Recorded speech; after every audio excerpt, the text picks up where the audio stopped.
Give your round of applause for Mr. Uncle Fester. That's it. Go get him, Tiger.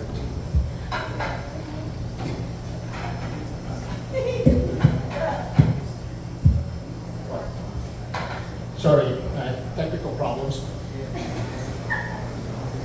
Yeah, I'm a long-time listener, first-time talker. I figured I'd get up and give this a try. I'm like, well, people ask me how I ended up doing this, and it's something that as time goes on, just happens. It's like when I was younger, I was maybe about 20 years old, and I was the splitting image of, get this, Napoleon Dynamite. Yeah, I owned that one, I'll tell you.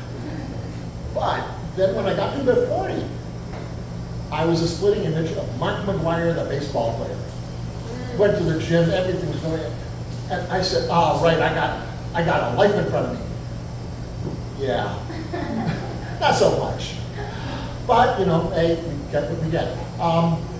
Originally, I was sleeping in Canada for a while, and it's different up there than down here. I think that it really changed when they went to Celsius, because that's when you figured out that, well, it's cold up there all the time. And, yeah, I came from a place with 9 months of winter, 2 months of shitty skidoo weather, and came back down here. I actually interviewed for a job here on the day of 9/11.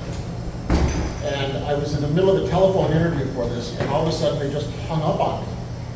And here I'm thinking, what the heck did I say to these people? They just, bang, hung up. And then I turned around and saw the two things, all the towers come down, and I went, okay, I don't know if I want to go there now. But I did. And but being in Canada before, it was kind of interesting, because we got a lot of American tourists. It was Quebec City, so it's kind of like Salem in French. And it was really cool to see all these, if you're English in Quebec City, you don't have a lot of people to talk to. So we talked to the tourists, and the tourists would come up. And growing up when we were 15, 16, it was all of the students. We just go up to buses of students and bang on the windows of the bus. And the windows would come down and say, okay, who wants to go out on a date tonight? And it was like shooting clay pigeons, because the numbers of rooms would come out. And then you'd find out it was all of the chaperones. Yeah, not so fun.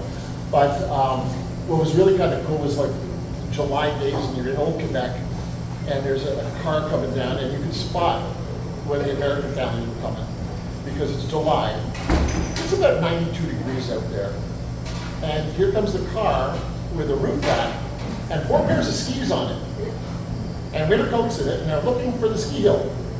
So of course we'd send them about 40 miles down to where the ski hill was. And it's nothing but grass by then. So yeah, and most of them went. So, and the ones that didn't, well, we just kind of drink under the table, because in Quebec, where I grew up, it was like drinking age was only a suggestion.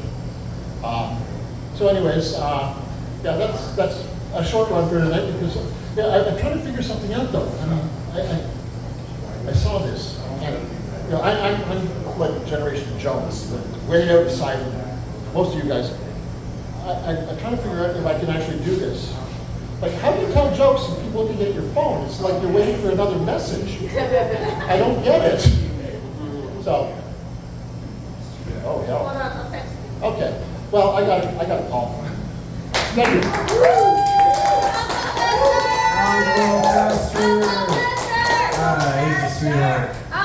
Listen, we all wish we had Uncle Fester in our life. That's what we want. I wake up in the morning, go downstairs, and Uncle Fester's making me pancakes. I know there's going to be maple syrup. I didn't know you were from Canada. That's why you're so nice. That's why you're so nice. I just won't bring up hockey around you. Canadians are psychos when it comes about hockey. You guys. Now, speaking of Canada, New Hampshire is kind of our New England's Canada. Oh, that's just Canadians without health care. True. But this man does not need health care. The man is a machine. Ladies and gentlemen, give a round of applause, Mr. Nicholas Larday.